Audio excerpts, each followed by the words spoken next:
నూలు నూలులో శతాబ్దాల గౌరవం, పట్టు పరంపరకు ప్రతీక, సంప్రదాయానికి శాశ్వత చిరునామా సఖీ.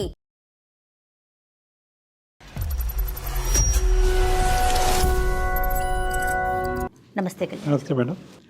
కళ్యాణ్ గారు, భార్యాభర్తలకి 2 బెడ్రూమ్లు ఒకే ఇంట్లో అంటే ఇష్యూ ఎంత తీవ్రంగా ఉందో అర్థమవుతుంది కదండి. సో ఆ అమ్మాయి మనకి మెయిల్ చేసిందండి, ఒకసారి కాల్ చేస్తాను.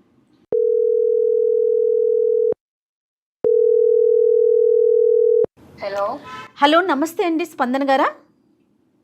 అవునండి. నేను జయానండి, సుమన్ టీవీ నుంచి అందమైన జీవితం ప్రోగ్రామ్ నుంచి కాల్ చేస్తున్నాను. నమస్తే మేడం. నమస్తే అండి, నాతో పాటు డాక్టర్ కళ్యాణ్ చక్రవర్తి గారు ఉన్నారు. ఒకసారి డాక్టర్ గారితో మాట్లాడతారా?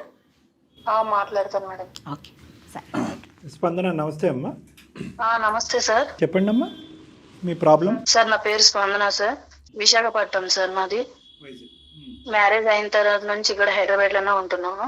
ప్రాబ్లం అంటే సార్ హస్బెండ్ కోసం కొంచెం చెప్పాలి, దానికోసం అనేసి మీకు. అమ్మా అమ్మా అరేంజ్డ్ మ్యారేజ్ అమ్మా ఇది? అంటే నాది ఆల్రెడీ ఒకసారి మ్యారేజ్ కన్ఫర్మ్ అయ్యి కళ్యాణ మండపం దగ్గరనే మ్యారేజ్ ఆగిపోయింది సార్. ఏంటమ్మా, పీటల దగ్గర ఆగిపోయిందా పెళ్ళి? అవును మేడం, ఇంతకు ముందు ఆల్రెడీ మ్యారేజ్ ఫిక్స్ అయ్యి పెళ్లి కళ్యాణ మండపం మీదనే ఆగిపోయింది. సో టెక్నికలీ స్పీకింగ్ ఇప్పుడు మీ మ్యారేజే ఫస్ట్ మ్యారేజ్ మీకు? ఫస్ట్ మ్యారేజ్ ఇది నాకు. అది ఆగిపోయిన మ్యారేజ్, ఓకేనమ్మా. అంటే వేరే ఒక పోకరి ఏదో వాళ్ళ ఫ్యామిలీ మెంబర్స్ కి ఏదో ఒకటి ఇన్ఫార్మ్ చేసి అలా చేసి మ్యారేజ్ ఆగిపోయింది.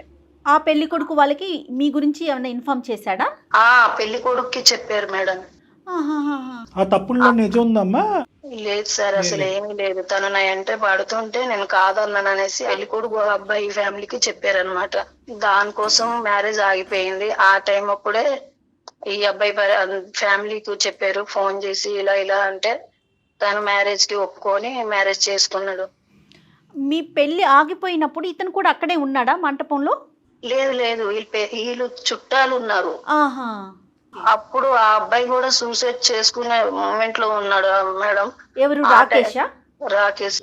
ఎందుకమ్మా, అతనికి ఏంటి సమస్య? తను ఒక అమ్మాయికి లవ్ చేశాడు అనమాట. చాలా అంటే ప్రాణంగా అంటే ఎక్కువగా ఇష్టపడ్డాడు ఆ అమ్మాయిని. ఆ అమ్మాయికి హెల్త్ ఇష్యూస్ వచ్చేసి చనిపోయింది మేడం.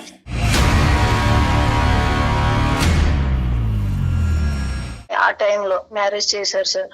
అబ్బో, ఇంకొక లైఫ్ నాకు దొరికింది అనేసి చాలా అసలు ఆ అమ్మాయి ఊహల్లో నుంచి ఇంకా బయట పడలేదు. రాకేష్ కూడా సూసైడ్ గా ఉన్నాడు అని అన్నారు. మ్యారేజ్ కాకముందు ఆల్రెడీ వేరే అమ్మాయికి బాగా ఇష్టపడి లవ్ చేసుకున్నారు వాళ్ళు. అతను కూడా మ్యారేజ్ దగ్గరలో కూడా వచ్చేసరికి అమ్మాయికి ఏదో ప్రాబ్లం ఉందని అమ్మాయి చనిపోయింది. డిప్రెషన్ లోకి వెళ్ళిపోయి తను చనిపోయే స్టేజ్ కి వచ్చేసాడంట. వాళ్ళ ఫ్యామిలీ మెంబర్స్ నాకు ఈ విషయం మొత్తం చెప్పారు. రాకేష్ చాలా నేను ట్రై చేసిన మార్పిద్దాం అనేసి. ఇప్పుడు ఒకే మంచం దగ్గర ఉన్న, ఒకే ప్లేట్ దగ్గర ఉన్న తను ఊహల నుంచి బయట పడలేకపోతున్నాడు. తను ఎంత ట్రై చేస్తున్నా అసలు తనకి ఎంత మారిద్దామన్నా సరే అసలు ఆ మైండ్ నుంచి తను రాలేకపోతున్నాడు. అంటే మీ పెళ్లికి ఎంత ముందు రాకేష్ జీవితంలో ఆ ట్రాజడీ జరిగిందమ్మా? ఎంత గ్యాప్ ఉంది? అమ్మాయి చనిపోయాక మా మ్యారేజ్ కి చనిపోయేది 8 months గ్యాప్. మరి ఆ జ్ఞాపకాల్లోనే కొంతకాలం ఉండి అందులోంచి బయటపడిన తర్వాత మిమ్మల్ని చేసుకోవచ్చు కదా. వాళ్ళ మదర్ ఏమన్నారంటే వేరే అమ్మాయికి మ్యారేజ్ చేసుకుంటారు, చాలా మంది మారుతున్నారు కదా, అలా అయినా మారగలరు ఏమో అబ్బాయి అనేసి అలానే చేశారు. కాకపోతే ఈ విషయంలో ఏ అమ్మాయి చేసుకుందాం అని ముందుకు వచ్చేసరికి ఈ విషయం చెప్పేసరికి ఆ అమ్మాయి కూడా ఆగిపోతుంది. ఆ టైం అప్పుడు నేనేమనుకున్నానంటే నాకు ఇలా జరిగింది కదా, అబ్బాయికి కూడా ఇలా జరిగింది కదా, ఈ మ్యారేజ్ ఏదో నాకు సెట్ అవుతుంది నేను చేసుకుంటా అనేసి నేను ఒప్పేసుకున్నా. మీరు ఒప్పుకోవటం కరెక్టే, కానీ ఈ రోజు ఆ అబ్బా ఎంత ఆపద్బాంధుడులా వచ్చాడు అని అనుకునే లోపే ఈరోజు ఆ అబ్బాయి ముందుకొచ్చి చేసినటువంటి త్యాగం ఏంటి, మీకు జీవితాన్ని ఇచ్చాడా ఇవ్వలేదా అనేది ఒక ప్రశ్నార్థకం అయిపోయింది కదా. ఇప్పుడు ఆ అబ్బాయి ఆ జ్ఞాపకాల్లో ఉంటూ మీతో కాపురం. అబ్బాయి చాలా మంచోడండి, చాలా మంచోడు. మంచితనం కాస్త మీకేమి ఇచ్చింది? సంతోషాన్ని ఇచ్చిందా? సుఖాన్ని ఇచ్చిందా? ఈ 1.5 yearలో మంచి జ్ఞాపకాలను ఇచ్చిందా? అది ఏ సంతోషమే లేదు. ఒకే దగ్గర ఉన్న ఏదో నేను ఉండి లేని దానిలాగే అసలు ఆయన ప్రవర్తిస్తుంటాడు ఒక్కొక్కసారి. మీ అత్తగారు మామగారికి చెప్పారా ఆ బాధలోంచి మీ అబ్బాయిని బయట వేయటం గురించి? నాకిచ్చి పెళ్లి చేశారు, ఇప్పుడు నా దగ్గర ఉండి ఉన్నట్టు లేనట్టుగా ఉన్నాడు, 2 పడవల్లో కాలేదు. వాళ్ళ పేరెంట్స్ కి చెప్పాను, వాళ్ళు ఏమైనా చెప్తారేమో కానీ ఇప్పటి వరకు కూడా మా పేరెంట్స్ కి అయితే నేను చెప్పలేదు. వాళ్ళ పేరెంట్స్ ఏమంటారమ్మా? వాళ్ళ పేరెంట్స్ తనకు చెప్తూనే ఉన్నారు. ఆ అబ్బాయి కొన్ని వదిలే బాబు, హాస్పిటల్లో మర్చిపోకు. కూడా చూయించుకుంటున్నారు. ట్రై చేస్తున్నారు కానీ అస్సలు అవ్వట్లేదు. తనకి ఎలా మార్చాలి ఏంది నాకు అసలు అర్థం కాక వాళ్ళ పేరెంట్స్ చెప్తే వాళ్ళు కూడా చాలా బాధపడ్డారు. అసలు ప్రతిరోజు వాళ్ళ మదర్ ఫోన్ చేసి ఇలాగ అమ్మాయిని చూసుకో ప్రతిరోజు చెప్తూనే ఉంటారండి. సో ఇక్కడ విచిత్రం ఏంటంటే మేము అందమైన జీవితం మీద చూసే చాలా కేసులకి భిన్నంగా ఇక్కడ అందరూ మంచోళ్ళే, అవును. అందరూ అత్తమామలు మంచోళ్ళే, భర్త మంచోడే, భర్త పోగొట్టుకున్నటువంటి ఒక స్వచ్ఛమైన ప్రేమలో అమ్మాయి మంచిదే. ఎటొచ్చి ఏంటంటే చెడ్డోడు ఎవడున్నాడు అంటే నిన్ను పెళ్లిపేటల మీద చెడగొట్టిన ఆ వ్యక్తి ఒక్కడి చెడ్డోడే తప్ప మా అందరూ మంచోళ్ళే. ఆల్రెడీ నా లైఫ్ ఒకసారి అలా అయిపోయింది. సరే నెక్స్ట్ ఇదైనా సరే మంచిగా అవుతుందేమో అనేసరికి ఇది కూడా ఇలాగ నాకు బాధగా ఉంది చాలా. ఇక్కడ తిట్టడానికి కూడా ఎవరు లేరు, నువ్వు కానీ మేము కానీ. ఇప్పుడు తిట్టి కోపట్టడానికి అదే కూడా ఎవరు కదా, లేరు. కొంతమంది ఆ బాధల నుంచి బయటికి రాలేకపోతారా కళ్యాణ్ గారు? దాన్నే ఊహించుకుంటారా? అది సహజం మేడం. అది స్వచ్ఛమైనటువంటి ప్రేమ, అనుకోని జరిగినటువంటి సంఘటన, అవును. ఒక ట్రామా. సో ఇక్కడ రాకేష్ యొక్క తొందరపాటు తను పెద్ద మనసు అని అనుకోవాలా, లేదంటే రాకేష్ తల్లిదండ్రుల యొక్క స్వార్థపూరితమైన ఆలోచనతో ఈ అబ్బాయి మానసికంగా ఇలా అయిపోతున్నాడు, ఇందులోంచి బయట వేయాలి అంటే పెళ్ళి ఒకటే మార్గం అనేది మనకి ఇక్కడ రాకేష్ ద్వారా తెలియాలి మేడం. అవును, అవును. అంటే ఇది ఒక సైకలాజికల్ ఇష్యూ కింద తీసుకోవాలంటారా? డిప్రెషన్, అమ్మాయి ట్రీట్మెంట్ కూడా వెళ్తున్నాడు అని అన్నారు మేడం. అవును, అవునండి. ట్రీట్మెంట్ స్పందన అదే చెప్పింది. ట్రీట్మెంట్ కూడా వెళ్తున్నారు మానసికంగా. అంటే కనుక ఏమైనా బెటర్ ఉన్నాడమ్మా ట్రీట్మెంట్ ఇచ్చిన తర్వాత? ఏమీ లేదు సార్, అలాగే ఉన్నారు. అందుకే మేడం గారికి మీకు కొంచెం ఇన్ఫర్మేషన్ చేయాలి, మీరే ఎలాగోకలాగా చెప్తారు మారుస్తారు అమ్మ, అనేసి. మిగతా విషయాల్లో ఎలా ఉంటారంటే ఆఫీస్కి వెళ్ళటం, ఇంట్లో పనులు చూసుకోవటం, మంచి చెడు చూసుకోవటం, వాటిల్లో ఎలా ఉంటారు అతను రాకేష్? ఆఫీస్ లో అంటే డైలీ వెళ్తారు వస్తారు, శని ఆదివారంలో సెలవు ఉంటది. ఓకే. ఆ రోజైనా కనీసం సంతోషంగా ఉండమన్నా, ఆ రోజు కూడా అసలు ఎవరో నేను ఉన్నానా లేదా అని కూడా ఆయనకి మనసు తెలియదు. ఏదో ఇది తీసుకురా అంటే ఇది తీసుకొస్తారు. ఒక పని ఒక బయట ఆర్డర్ బాయ్ ఎలాగో తీసుకొస్తాడు పెట్టేస్తాడు, ఆయన పని అయినా అలాగా. శారీరక సంబంధం అయితే మాకు ఇప్పటి వరకు ఏం లేదు అన్నట్టు ఫియర్. అసలు డిస్కస్ చేసుకున్నారా మీరు ఎప్పుడు ఈ జ్ఞాపకాల నుంచి బయటపడతారు, ఎప్పుడు నన్ను మనస్ఫూర్తిగా స్వీకరిస్తారు అని మీరు ఎప్పుడు అడిగారా అతన్ని? చాలా ట్రై చేశాను సార్, అసలు చాలా ట్రై చేశాను. అదే లోకంలో ఉంటున్నాడు సార్ ఆయన, మారుద్దాం అనేసి నేను చాలా ట్రై చేస్తున్నాను. అంటే ఏంటంటే unless and until he makes an effort, అతను వంతు ప్రయత్నంగా ఆలోచనలు ఇవి ఒక పాత జ్ఞాపకాలు, పాత ఆలోచనలు ఇవి ప్రస్తుతం కాదు, ఒక నేను పోగొట్టుకున్న ప్రేమ గురించి ఈరోజు వేరే ఆడపిల్లని ఇబ్బంది పెడుతున్నాను అనేటటువంటి ఆలోచనతో బయటకు వచ్చే ప్రయత్నం చేస్తే ఇష్యూ ఈజీ. లేదంటే ఎన్ని ట్రీట్మెంట్లు తీసుకున్నా అది అతని మనసుకు కలగాలి. నేను తీసేయకూడదు అని అనుకున్నప్పుడు, అతను ఫిక్స్ అయినప్పుడు ట్రీట్మెంట్లు పనిచేయవా? ట్రీట్మెంట్లు పనిచేయవు. ఇక్కడ మందుల పర్సంటేజ్ ఎంతవరకు ఉంటుంది, అంటే ట్రీట్మెంట్ పర్సంటేజ్ ఎంతవరకు ఉంటుంది, వ్యక్తి యొక్క మనస్తత్వం ఎంత? 70-30 మేడం. అంటే 70% ట్రీట్మెంట్ ఉంటుంది, 30% వ్యక్తి యొక్క తోడ్పాటు కావాలి మనకి. సిగరెట్ కైనా, డ్రింకింగ్ కైనా, ఇంకో వేరే వ్యసనంకైనా, దేనికైనా ట్రీట్మెంట్ ఖచ్చితంగా 70%. 30% మాత్రం వాళ్ళ ఎఫర్ట్, వాళ్ళ వ్యక్తిత్వం, వాళ్ళు మారాలి అనేటటువంటి ఆలోచన, దృక్పథం. అంతే. ఇక్కడ ఈ 30 అనేది డామినేట్ చేస్తాం. ఈ 30 డామినేట్ చేస్తుంది మేడం. పాపం ఈ అమ్మాయి పరిస్థితి చూడండి.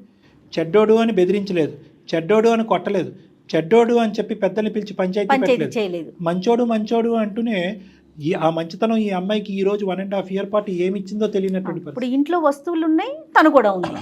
అంతే కదా. బాగా చెప్పారు. మరి ఇప్పుడు ఏం చేద్దామమ్మా స్పందన? మా దాకా ఎందుకు వచ్చారు మీరు? చాలా మంది లైఫ్ మీరు బాగా చేస్తున్నారు మేడం, నేను వింటున్నాను. అంటే ఆప్షన్స్ ఏంటమ్మా మీరు? అంటే ఏదో ఒకటి అనుకుని మా దగ్గరకు వచ్చి ఉండేవారు కదా, నేను ఇలాగే ఉంటానండి, ఆ జ్ఞాపకాల్లోనే ఉంటాను, వాటి నుంచి బయటపడను అని చెప్పి స్మూత్గానే రాకేష్ మనకు చెప్తే అప్పుడు పరిస్థితి ఏంటి?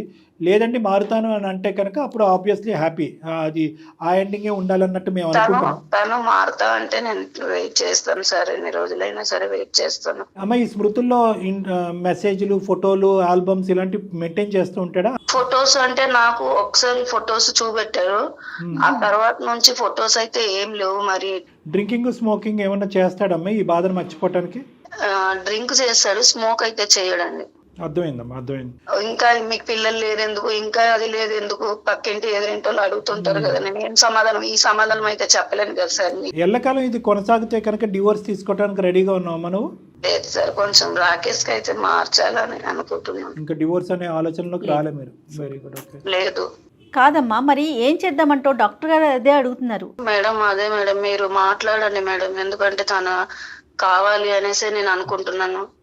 మీరు మాట్లాడితే తను ఎలాగైనా మారుతాడు అని నేను అనుకుంటున్నాను. పెళ్లి కాని పెళ్ళి ఒకటి అలా అయింది, ఈ పెళ్లిలో ఇలా అవుతుంది, ఇంక ఇది తప్ప నాకు ఇంకో శరణ్యం లేదు అనేటటువంటి ఉద్దేశంతోనే ఆ మాట, లేదంటే అతని మీద నీకు ఏమైనా ఒక అభిమానము, ప్రేమ, అంటే మీ కుటుంబం యొక్క పరువు, మీ యొక్క పరువుని కాపాడినటువంటి వ్యక్తిగా ఉన్న గౌరవమా? గౌరవము. నెక్స్ట్ నాకు అంటే తను అంటే నాకు చాలా ఇష్టం అండి. ఎందుకంటే పెద్ద మనసు చేసుకున్నాడు. అదొకటి, భార్యగా ఒక స్థానం అతని మనసులో ఉంటే చాలు సార్, నాకు అదొకటి కావాలి. నా మనసులో అయితే అతను అంటే నాకు చాలా ఇష్టం కాబట్టి నేను కూడా అతని మనసులో ఒక స్థానం సంపాదించుకోవాలనేసి భార్యగా. రైట్ రైట్ రైట్ అమ్మా, చాలా చాలా చాలా చాలా చాలా మీ మంచి మనసుతో మమ్మల్ని అందరినీ ఆకట్టుకున్నారు నిజంగా. అంటే ఎంత మెచ్యూర్డ్గా ఆలోచిస్తున్నారో, ఎంత మెచ్యూర్డ్గా మాట్లాడుతున్నారు. ఓపిక, ఓర్పు, ఒక పక్క నుంచి లైకబిలిటీ, ఇంకో పక్క నుంచి ఏంటంటే పబ్లిక్ చేయకూడదు అనేటటువంటి ఉద్దేశం. శారీరకపరమైన శరీరాలకు సంబంధించిన పక్కన పెట్టండి, అతని మనసులో నాకు ఆ మాత్రం స్థానం లభిస్తే చాలు, నేను బతికేస్తానని అంటున్నావు కదా. గుడ్, తప్పకుండా ప్రయత్నం చేద్దాం అమ్మా. అమ్మ ఉన్నారా స్పందన, రాకేష్ ఉన్నారా?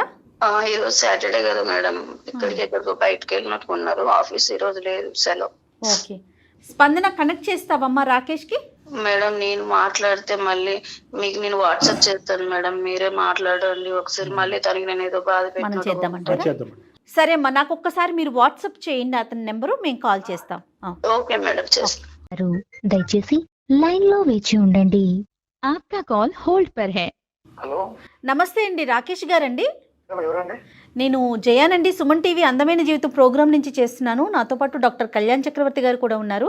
మీతో ఒక్క 10 నిమిషాలు మాట్లాడొచ్చా? దేని గురించి మేడం? దేని గురించి అంటే మీకు సంబంధించిన విషయమేనండి, మీ ఫ్యామిలీకి సంబంధించిన విషయం. స్పందన గారు, మీ వైఫ్ మాకు మెయిల్ చేశారు మా అందమైన జీవితం ప్రోగ్రామ్కి. సారీ అండి, అయినా మా పర్సనల్ ఫ్యామిలీ మ్యాటర్స్ మీకు ఎందుకంటే. ఖచ్చితంగా ఇది మీ పర్సనలేనండి, కాదనట్లేదు. అంటే ఏదైనా ఒక సమస్య పరిష్కారం కానప్పుడు ఖచ్చితంగా ఎక్స్పర్ట్స్ దగ్గరికి వెళ్ళటం కామన్ కదండి. మీరు ఒక్క 10 మినిట్స్ కోఆపరేట్ చేస్తే చాలా అందమైన జీవితం నిజంగా మీ సొంతం అవుతుందండి. ప్లీజ్ ఒక్క 5 మినిట్స్ కోఆపరేట్ చేయండి. రైట్, డాక్టర్ గారు మాట్లాడతారు. నమస్తే రాకేష్ గారు. నమస్తే సార్. సాటర్డే రోజు హాలిడేలో రిలాక్స్ అవుతున్నట్టున్నారు, డిస్టర్బ్ చేస్తున్నాం. సో బేసికలీ ఏంటంటే ఇది సంతోషించాలో, బాధపడాలో, హర్షించాలో, గర్వపడాలో, పొగడాలో అర్థం కానటువంటి ఒక పరిస్థితిలో ఈరోజు స్పందన గారు మమ్మల్ని అందరినీ కూడా ఒక చిక్కుముడి సమస్యలో పెట్టారు అని చెప్పాలి. ఒక దేవుడిలాగా, ఒక ఆపద్బాంధవుడిలాగా సినిమాల్లో ఎక్కడో చూసేటటువంటి ఒక సంఘటన నా జీవితంలో జరిగిందండి. పెళ్లిపేటల మీద పెళ్లి క్యాన్సిల్ అయినటువంటి ఒక దేవుడిలాగా వచ్చి నా భర్త రాకేష్ గారు నన్ను పెళ్లి చేసుకున్నారు. అక్కడి వరకు అంతా బాగానే ఉంది. కానీ ఆ తర్వాత మా ఇద్దరి మధ్యన పెళ్ళి అయ్యింది, భార్యాభర్తలు అనేటటువంటి అంశమే తప్ప భార్యాభర్తలుగా మేము ఏమీ లేము అని చెప్పి రాకేష్ చెడ్డోడు కాదు, రాకేష్ చాలా మంచోడు. నన్ను పువ్వుల్లో పెట్టుకుని చూసుకుంటాడు, కాలు కూడా కింద పెట్టనివ్వడు. కానీ ఒక భార్యగా అతని మనసులో నాకు స్థానం లేదు, అతను గత స్మృతుల్లోనే ఉన్నారు. మీ గతంలో ఒక ప్రియురాలు ఉంది, ఆవిడ అనుకున్నటువంటి పరిస్థితిలో చనిపోయింది అన్నట్టుగా స్పందన గారు చెప్తున్నారు. ఇప్పుడు కూడా మీరు అనవసరం మళ్ళీ గుర్తు చేశారు. Since 5 years, sir, I love to her. The name is Sahiti, నా కలీగ్, నా కోఆర్డినేటర్. చాలా డెప్త్ వెళ్ళిపోయాం sir. At the same time last minute లో ఇంకొక 1 year లో మ్యారేజ్ చేసుకున్న టైంలో తనకు due to colon cancer sir. Okay, colon cancer వల్ల చనిపోయారు. 4 years ఆఫ్ లవ్. డైలీ నా కళ్ళ ముందే జరిగింది సార్. అది ఆ బాధ లాంటిదో తట్టుకోలేదు సార్. లాస్ట్ కు ఫ్యామిలీ నుంచి దూరం అయిపోయి సూసైడ్ దాకా వెళ్ళారు సార్. మా పేరెంట్స్ చాలా బాధపడ్డారు. నేను ముందు వెనక ఏం ఆలోచించకుండా పాపం స్పందనకు తాళి కట్టారు. Body present, mind is absent అంటారు చూడండి సార్, అలా ఉంది సార్ నా పరిస్థితి. ఎక్కడికైనా తీసుకెళ్దామంటే సాహితీ గుర్తొస్తుంది. స్పందన తీసుకెళ్ళి ఎక్కడైనా పార్క్ కి తీసుకెళ్దాం, ఎక్కడైనా మూవీకి తీసుకెళ్దాం అంటే నాకు సాహితీతో వెళ్ళిన జ్ఞాపకాలే గుర్తొస్తున్నాయి. ఆ స్పందనని సాహితీ స్థానంలో నిలబెట్టలేకపోతున్నారు. అంతే సార్, అంతే. స్పందన కూడా నన్ను బాగా చూసుకుంటుంది సార్. మీరు ఆవిడని చాలా బాగా చూసుకుంటున్నారు, ఆవిడ మిమ్మల్ని చాలా బాగా చూసుకుంటున్నారు. యూజువల్గా మా దగ్గరకు వచ్చే కేసులన్నీ కూడా బాగా చూసుకోవట్లేదనే కేసులు. మీది చాలా బాగా చూసుకుంటూ కూడా హ్యాపీగా లేనటువంటి కేసు మీది. అదే నా వల్ల తను కూడా బాధపడుతుంది సార్. అది నేను ఎక్కడ ఎప్పుడు ఎక్స్ప్రెస్ చేస్తుందో అనుకున్నాను, టైం వచ్చేసింది మీకు ఎక్స్ప్రెస్ చేసింది ఆ బాధ. నేను అనుకుంటున్నా ఎప్పుడో ఒకసారి బయటపడుతుంది, ఎప్పుడో ఒకసారి బయటపడుతుంది. సమస్యని ఎవరికో ఒకరికి చెప్పుకోవాలి కదండి. ఇప్పుడు ఒక 2 క్వశ్చన్స్ రాకేష్ గారు. చెప్పండి సార్. మీ అతి గొప్ప ప్రేమకు ఒక అమ్మాయిని ప్రేమించి 4 సంవత్సరాల పాటు ప్రేమించిన తర్వాత కోలాన్ క్యాన్సర్తో చనిపోయినటువంటి ఆ అమ్మాయిని ఇప్పటికి కూడా మీ మనసులో పదిలంగా పెట్టుకున్నారు అనేటటువంటి దానికి 100కి 100 మార్కులు వేసినా కూడా నేను ఒక పెళ్లిపేటల మీద ఆడపిల్ల గురించి ముందుకొచ్చి పెళ్లి చేసుకున్నటువంటి ఒక వ్యక్తిగా 100కి 200 మార్కులు నేను మీకు వేసినా కానీ ఈరోజు మీరు చేసుకున్నటువంటి ఈ కార్యక్రమం ఏదైతే పెళ్లి కార్యక్రమం చేశారో దానికి మీరు న్యాయం చేయలేకపోతున్నారు అనేటటువంటి దానికి మాత్రం మీకు 0 మార్కులండి. నేను ఇలా మాట్లాడుతున్నానని మీరు ఏమనుకోవద్దు.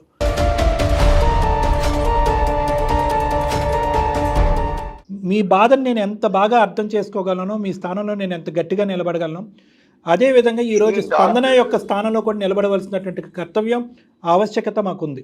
ఎందుకు ఈ మాట అంటున్నానంటే, ఏమమ్మా నీ పెళ్లిపేటల మీద నీ పెళ్లి చెడిపోతుంది, నీకు నీ పరువు కాపాడటం గురించి నేను నీ ముందుకు వచ్చి నేను నిన్ను పెళ్లి చేసుకోబోతున్నాను, కానీ నువ్వు నా ఇంట్లో ఒక బొమ్మలాగే ఉంటావు, నా మనసులో మాత్రం సాహితీ అనేటటువంటి వ్యక్తి ఒక్కటే నా మనసులో ఉంటుంది అనే మీరు మాట అనుకుంటే కనుక స్పందన అప్పుడే ఈ పెళ్లి చేసుకోవాలా వద్దా అనేది అప్పుడే డిసైడ్ చేసుకునేది. మరి మీరు చేసింది గొప్ప కార్యక్రమం అనుకోవాలా, కాపాడేటటువంటి కార్యక్రమం అనుకోవాలా, జీవితాంతం 3 ముళ్ళు వేసి ఈ అమ్మాయిని మీ గుప్పెట్లో తెలిసి తెలియకుండానే పెట్టేసుకున్నారు, ఆ అమ్మాయికి ఇప్పుడు ముందు నువ్వు వెనకతలు గొయ్యి అనే పరిస్థితి ఏర్పడింది అనుకోవాలా? ఇది డాక్టర్స్ న్యాయం చేయలేంది, ఇటు పూజలు చేసి న్యాయం చేయలేంది అనే. కానీ మీరు అనుకుంటే బయటికి రాగలరు రాకేష్ గారు, ఇది ఎవ్వరూ చేసేది కాదు. మీరు అనుకోండి. మీరు అనుకోవటం అనేది ఒకటి. రెండోది ఏంటంటే, మీరు కథ మొదలైన తర్వాత కార్యక్రమం చెప్తున్నారు, నేను కథకు ముందు కార్యక్రమాన్ని నేను అడుగుతున్నాను. నిజంగా మీరు ఒక గ్యారంటీతో ముందుకు వచ్చారా? అంటే స్పందనాన్ని నేను చేసేసుకుని 1 వారం 10 రోజుల్లోనూ 6 నెలల లోపల సాహితీ స్మృతుల్ని తీసేస్తాను అనే ఆలోచనతోనే పెళ్లి చేసుకున్నారా?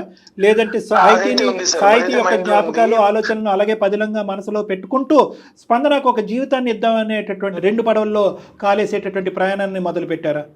స్పందనకు జీవితం ఇస్తూ అట్ ద సేమ్ టైం సాహితీని కొద్దిగా మర్చిపోదాంలే అని ఆలోచన. మర్చిపోదాం అనుకున్నారు కానీ మర్చిపోవటానికి టైం లైన్ డిసైడ్ అవ్వలేదు, మర్చిపోవటానికి పూర్తి స్థాయి ప్రయత్నం లేదు, మర్చిపోవటానికి డాక్టర్లకు కానీ పూజారులకు కానీ మీ వంతు సహకారం చేయలేదు. అది ఇక్కడ ఉన్నటువంటి ట్విస్ట్. మీరు స్మృతుల్లో మీరు ఉండిపోతున్నారు, ఎందుకంటే సాహితీ యొక్క జ్ఞాపకాలు పూర్తి స్థాయిలో మానసికంగా తీసేయాలి అనే ఉద్దేశం మీకు బలంగా లేదు. I'm sorry to say this. తనే నా లోకం అనుకున్నా, తనే నా జీవితం అనుకున్నా, తనే నా సర్వస్వం అనుకున్నా. ఇంకా సంవత్సరంలో మ్యారేజ్ చేసుకొని జీవితాంతం సంతోషంగా గడుపుదాం అనుకున్నాను అదే క్షణంలో చెప్పాలంటే. కానీ రాకేష్ గారు, ఇక్కడ కొద్దిగా ఎమోషన్ నుంచి ప్రాక్టికాలిటీలోకి వద్దాం. మీ పర్సనల్ ఇష్యూ గురించి మీరు చాలా లోతుగా మాట్లాడుతున్నారు, కానీ ఎప్పుడైతే పెళ్ళి అవుతుందో ఇక్కడ 1 సెంటిమెంట్ కాదు 2 సెంటిమెంట్లు. స్పందనకి మీరు జస్టిఫై చేస్తున్నారా? స్పందన జీవితాన్ని మీరు జస్టిస్ ఇస్తున్నారా? కాపాడాలనేటటువంటి ఒకే ఉద్దేశం సరిపోతుందా? జీవిత భాగస్వామ్యం కింద తన పక్కన జీవితాంతం మానసికంగా నిలబడాలి అనేటటువంటి చర్యలో ఉండాలా మీరు? లేదు సార్, అది రూప్ కాపాడటమే కాకుండా నా బాధ్యత పరంగా తన్ని అన్ని విధాలా చూసుకుంటున్నా, ఎక్సెప్ట్ ఓన్లీ దట్ శారీరక సుఖం మాత్రం ఇవ్వలేదు. మిగతా ఏమి చేయకపోయినా ఇది ఒక్కటి మానసిక పరమైనటువంటి సంతృప్తి గురించి ఒక ఆడది వెయిట్ చేస్తుందండి. నా మనసులో సాహితీని పెట్టుకుంటానంటే అది కరెక్ట్ కాదు, ఏ భార్య తట్టుకోలేదు. నిజంగా ఇదే కండిషన్ ఉంది అనుకుంటే కనుక ఆ అమ్మాయి ఆ రోజు పరువు పోగొట్టుకోవటానికన్నా రెడీ అయి ఉండేది, కానీ ఈ పెళ్లిలోకి వచ్చి ఉండేది కాదేమో అని నేను అనుకుంటున్నా. ఎందుకంటే కనుక సమాజానికి ఏదైనా సమాధానం చెప్పుకోవచ్చు, తప్పుడు ప్రచారం చేసే సమాజానికి. కానీ ఇలాగా మనసులో ఒకరికి స్థానం, పెళ్లిపేటల మీద ఇంకొకరికి స్థానం అనేటటువంటి ఈ ఉద్దేశం మీకు ఉంది అని అనుకుంటే కనుక ఆ అమ్మాయి అసలు మీ ప్రయాణానికి ఒప్పుకునేదేమో కాదు. మీ బాధను చూసి మేము జాలి పడట్లేదు అని అనట్లేదు, మీ బాధ మా బాధ కాదని అనట్లేదు. కానీ అది వేరే టాపిక్, ఇది వేరే టాపిక్. మీరు సాహితీ గురించి ఆలోచించేటటువంటి దాంట్లో 10వ వంతు కూడా ఈరోజు స్పందన గురించి ఆలోచించట్లేదు. అవ్వదు, పూజారుల వల్ల అవ్వదు, డాక్టర్ల వల్ల అవ్వదు కాదు, అసలు మీ వల్ల అవుతుందా లేదా చెప్పండి. సాహితీని నేను చెప్తాను, నెక్స్ట్ 10 డేస్లో సాహితీ అనేటటువంటి స్మృతుల్ని మీ మనసులోంచి మానసికంగా తీసేసేటటువంటి ప్రయత్నం డాక్టర్ కళ్యాణ్ చక్రవర్తి చేస్తాడు అని అంటాను. మీరు రెడీయా? సార్ చెప్పినట్టుగా ఎప్పుడో గతంలో జరిగిపోయింది, అది జరిగిపోయింది. మన లైఫ్ స్పాయిల్ చేద్దాం అనుకుంటున్నారా చెప్పండి? లేదు స్పందన, మాక్సిమం ట్రై చేస్తూనే ఉన్నా. అక్కడ నెక్స్ట్ మంత్ కూడా ప్లాన్ ట్రిప్ చేశాను, హనీమూన్ ట్రిప్ చేశాను. బట్ చూడాలి మరి ఆ టైంలో ఎట్లా ఉంటుందేమో. అదే వాళ్ళు మీ దురదృష్టం 1.5 year తర్వాత నెక్స్ట్ మంత్ మీ హనీమూన్ ట్రిప్. సరే ఇప్పుడు నేను ఒకటే అడుగుతున్నానండి, ఆవిడ బాధ అంటే మీరు చూసారా మీ ఇద్దరు ఎలా మాట్లాడుకుంటున్నారో? మీరిద్దరు ఇప్పుడు ఎంత స్వీట్గా మాట్లాడుకుంటున్నారో చూసారా? ఆవిడ మిమ్మల్ని రిక్వెస్ట్ చేసుకుంటుంది, మీరు సైలెంట్గా మీరు ఏమంటున్నారంటే బుజ్జగించుకుంటూ రిక్వెస్ట్ అలాగేనన్నా అలాగే చేద్దాం అనుకుంటున్నారు. ముందుకు వెళ్ళట్లే బండి. ఇది మాటల వరకే వస్తున్నాయి సార్, చేతుల దాకా వచ్చేటప్పటికి నాకు మళ్ళీ సాహిత్యం వచ్చేస్తుంది దగ్గరికి వచ్చేటప్పటికి. జీవితం అనేటటువంటి ఈ ప్రయాణం ముందుకెళ్తుంది. పోగొట్టుకున్న వాళ్ళని ఉన్న వాళ్ళ కళ్ళల్లో చూసుకోవాలి. మీరు ఎవరు సాహితీ యొక్క అసలైనటువంటి ప్రేమలో 4 సంవత్సరాల పాటు ఉండి ఆ సడన్గా మాయమయ్యేటప్పటికి జీర్ణించుకోలేకపోతున్నారు. మీరే సర్వస్వం, మీరే జీవితం అనుకుంటూ స్వచ్ఛమైనటువంటి ప్రేమతో స్పందన ముందుకు వచ్చింది. మరి స్పందన యొక్క ప్రేమకి ఈరోజు మీరు ఇచ్చేటటువంటి గౌరవం ఏంటి? స్పందన ప్రేమకి మీరు ఇచ్చేటటువంటి మార్కులు ఏంటి? మీ స్మృతులు మీరు దగ్గర పెట్టుకోండి, కానీ దాన్ని స్మరించుకోవద్దు. అనుక్షణం దానిలోనే లీనమవ్వద్దు. అవి ఒక తీపి గుర్తులుగా ఒక పక్కన పెట్టండి జీవితంలో. మిగతా సంబంధించినటువంటి ప్రయాణం ముందుకెళ్ళాలి. ఈరోజు వాళ్ళ అమ్మ నాన్నకు కూడా ఈ బాధ చెప్పుకోలేదు కూడా ఈ అమ్మాయి. ఏమని చెప్పుకుంటుంది? నేను అనుకుంటున్నాను పాపం ఎప్పుడైనా బయటపడుతుంది అనుకున్నా, అది ఇవాళ బయట. స్పందనకి మీ మీద ఉన్న ప్రేమని ఒకసారి అర్థం చేసుకోండి. ఇప్పుడు ఆ బయటపడటం కూడా మీ పేరెంట్స్నో వాళ్ళ పేరెంట్స్నో వేరే పెద్దవాళ్ళనో పిలిచి గోల చెయ్యట్లేదండి. చూడండి, తను ఎట్లయినా సరే మీకు తన దగ్గర అవ్వాలని చెప్పేసి డాక్టర్ గారి సలహా కోసం మా దాకా వచ్చింది. మరి మేము చెప్పేది ఏముంది చెప్పండి, మీ భార్య గురించి మేము చెప్పేది ఏముంది? మీరు సానుకూలంగానే స్పందిస్తున్నారు, స్పందన కూడా సానుకూలంగానే ఉంది. ఇద్దరికి భగవంతుడు ఇచ్చినటువంటి ఓర్పు ఉంది, ప్లస్ మంచితనం ఉంది, దానికి మించినటువంటి దండిగా ఉండేటటువంటి ప్రేమ ఉంది. మీ ఇద్దరు కేసు చాలా ఈజీగా రిజాల్వ్ చేయగలిగేటటువంటి కెపాసిటీ నా దగ్గర ఉంది. నేను అనేది ఏంటంటే కనుక, ఇందాక మీతో మాట్లాడక ముందు జయ మేడంతో ఒక మాట అన్నాను, madam where there is a will there is a way. ఇక్కడ కేవలం డాక్టర్లు స్పందన ప్రయత్నం చేస్తేనే కాదు, రాకేష్ కూడా తన వంతు ప్రయత్నం తను చేయాలి. మీరేంటంటే సెంటిమెంటల్గా ఫీల్ అవ్వకూడదు. ఏ సాహితీ యొక్క ఆలోచనలు తీసేస్తే కనుక సాహితీ నా మనసులోంచి తిరిగిపోయినట్టే చనిపోయినటువంటి సాహితీని నేను మోసం చేసినట్టే ఈ సెంటిమెంట్లోకి వెళ్ళకండి. బహుశా ఈ గిల్ట్ అనేటటువంటి మీ లోపల చాలా ఉంది. ఆ గిల్ట్ తీసేసేయండి. మనం ప్రాక్టికల్గా ఆలోచించుకుందాం. మీ ప్రేమ స్వచ్ఛమైంది, ప్రేమ నిజమైంది, అనుకోనటువంటి పరిస్థితుల్లో ఆ అమ్మాయి చనిపోయింది. ఈరోజు సాహితీ లాంటి వ్యక్తి పైనుంచి చూస్తున్నా కూడా తను ఏమంటుందంటే స్పందనకు న్యాయం చేయి రాకేష్ అని కూడా అంటుంది తను. నిజంగా నేను చెప్తున్నాను ఈ మాట. నేను స్పందనతో పాటు ఉంటాం అనేది సాహితీకి నచ్చదు, సాహితీని నేను మోసం చేస్తున్నానని లేనటువంటి సాహితీని మీరు మోసం చేస్తున్నట్టుగా ఫీల్ అవుతున్నారు. కానీ ఇక్కడ ఉన్నటువంటి స్పందన యొక్క ఆలోచన ఏంటి, పరిస్థితి ఏంటి అన్నది మీరు ఆలోచించలేకపోతున్నారు. Sir 100% I will agree with you sir. But ఇది మాటల వరకు ఓకే సార్, బట్ చేతుల్లో వచ్చేటప్పటికి ఆ బాధ ఏందో నాకు తెలుసు సార్. లేదు, ఆ బాధ మీకు తెలుసు. మీ బాధను కాదని మేము అనట్లేదు. At the end of the day నేను మళ్ళీ ఒకే పాయింట్కి నేను చేస్తున్నాను. మీరే సర్వస్వం, మీరే జీవితం అని నమ్ముకునేటటువంటి ముందుకు వచ్చినటువంటి స్పందనకి 100 న్యాయం చేయాలి. మానసిక పరమైనటువంటి శారీరకమైనటువంటి కోరికల పరంగా మీరిద్దరు ముందుకెళ్ళాలి. రాకేష్, నేను నిన్ను సాహితీని మర్చిపోమని అనట్లే. సాహితీ జ్ఞాపకాలు మీ జీవితాంతం ఉంటాయి. కానీ అందులో లీనమవుతూ స్పందనని నిర్లక్షించకుండా ఉండేటటువంటి విధంగా నేను మీతో పాటు ప్రయాణం చేసి మీకు హెల్ప్ చేయగలను. నేను దానికి మీరు రెడీగా ఉన్నారా? Okay sir, I will try my level best. Yes, మీరు చేయగలుగుతారంటే 100% ఐ విల్ కమ్ టు. ఎందుకంటే మేడం, నేను సాహితీని మర్చిపో అంటే ఆ మర్చిపో అనేటటువంటి పదమే అతనికి నచ్చట్లేదు బహుశా. అవును కళ్యాణ్ గారు, ఇదేంటి సాహితీని ఏంటి ఇంత ప్రేమించినటువంటి నేను మర్చిపోవటం ఏంటి అనేటటువంటి అతను నచ్చట్లేదు. కాబట్టి నేను కాన్సెప్చువల్గా ఏమన్నానంటే, మర్చిపోవటం అనేది నిజంగా అది కరెక్ట్ కాదు మేడం. అంటే ఆలోచనల్ని, జ్ఞాపకాలని వేరే ఆలోచనలను జ్ఞాపకాల ద్వారా డైల్యూట్ చేయగలం, కానీ తీసేయటం అనేది ఉండదు. నీ పేరేంటయ్యా అంటే రాకేష్ అంటాడు. తన పేరు తనకు ఎలా గుర్తుందో, తను చనిపోయేంత వరకు సాహితీ అనేటటువంటి పేరు కూడా అతని మనసులో అలాగే పదిలంగా ఉంటుంది, గుర్తుంటుంది. దాన్ని మనం తుడిచేయలేం. కానీ ప్రయారిటీస్ జీవితంలో మనం ముందుకెళ్ళేటటువంటి క్రమంలో ప్రయారిటీస్ ఉంటాయి. చనిపోయినటువంటి వాళ్ళ దగ్గర మన జీవితాలు చనిపోలేం కదా. సో ఇక్కడ ఏంటంటే స్పందన యొక్క ఇంపార్టెంట్, స్పందన పాయింట్ ఆఫ్ వ్యూలోంచి ఈ మ్యారేజ్, స్పందన ఏమి కోరుకుంటుంది, స్పందనకి నేను ఏమి ఇవ్వగలను. ఒకే రోజు ఇంత ఇవ్వక్కర్లేదు. ప్రతిరోజు స్పందనకి మీరు ఏమి ఇవ్వగలరు? ఒక 2 ప్రేమపూరితమైనటువంటి మాటలు, ఒక 2 అవసరాలు చూసుకోవటాలు, ఒక చిన్న ట్రిప్ బయటకు వెళ్ళటం, మీరిద్దరు శారీరకంగా భార్యాభర్తలుగా ఉండటం.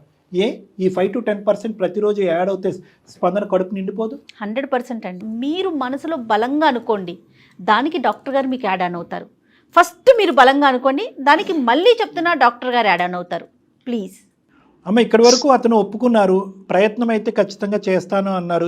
మనస్ఫూర్తిగా ఒక మూడో వ్యక్తికి ప్రయత్నం చేస్తాను అనేటటువంటి మాట అన్నారు కాబట్టి ఇది శుభసూచకం అమ్మ. ఖచ్చితంగా మంచి జరుగుతుంది. మీరు ఇదే ఓర్పుని ఓపికని సహనాన్ని కంటిన్యూ చేయండి. నిరాశ నిస్పృహ చెందొద్దు. ఇంకెంతకాలం సాహితీని మనసులో స్పందనను బయట పెట్టి ఎంతకాలం నా భర్త బయట ఉంటాడు అనే ఆలోచనలోంచి వచ్చేసేయండి మీరు. ఎందుకంటే కనుక మీరిద్దరూ రావాలమ్మా కౌన్సిలింగ్ అనేటటువంటి దానికి ఇద్దరు రండి. ఇద్దరు రావాలంటారా? ఎందుకంటే కనుక ఇద్దరం కలిసి వెళ్దాము. Oh super super, sir we will ready to come sir. Happy to hear that అండి. చాలా సంతోషంగా అనిపిస్తోంది. థ్యాంక్స్ ఫర్ అండర్స్టాండింగ్ అండి. పెద్ద మనసుతో అర్థం చేసుకున్నారు. మీరెవరండి మా పర్సనల్ వ్యవహారంలో అని మీరు ఒక మాట అన్నా కూడా పర్వాలేదు. మీరు వాస్తవానికి ఏంటంటే ఇటువంటి ఇంటర్వెన్షన్, ఇటువంటి కాల్ లోపల మీరే ఎక్స్పెక్ట్ చేస్తున్నట్టుగా నాకు అనిపిస్తుంది. అంటే స్పందనకు చేయలేకపోతున్నాను, ఏంటిది అనేటటువంటి తర్జన భర్జనకి అతనికి కూడా గిల్ట్ ఉంది. ఎటొచ్చి దేవుడు ఇచ్చినటువంటి వరం లాగా ఆవిడ మాకు ఈమెయిల్ పంపించడం, ఆవిడ కాంటాక్ట్ చేయటం, ఆవిడ సమస్య కాకుండా ఇంకా పైపెచ్చు మీ సమస్యను కూడా క్లియర్ చేసినటువంటి వేదికగా మేము మారాం. చాలా సంతోషం అండి. స్పందన యాజ్ ఎర్లీ యాజ్ మీరు మీ హస్బెండ్ రండమ్మా, ఓకేనా? ఓకే మేడం, చాలా చాలా థ్యాంక్స్ మేడం. సార్ చాలా thanks. Thank you so much. Thank you so much Rakesh గారు.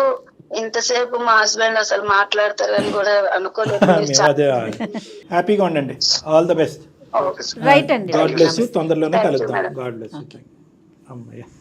మీరు అన్నట్లుగా డాక్టర్ గారు అతనికి కూడా మనసులో ఉంది, నేను ఏదో తప్పు చేసినా, తనకి పూర్తిగా న్యాయం చేయలేకపోతున్నా అన్న ఆ కన్సర్న్ అయితే తనలో ఉన్నట్లుంది. అంటే ఏంటంటే మేడం, యూజువల్గా రాకేష్ ఉన్న స్థానంలో అంత ధైర్యంగా వెళ్ళి ఇలాంటి అంశాలకి సలహా అడగలేరు.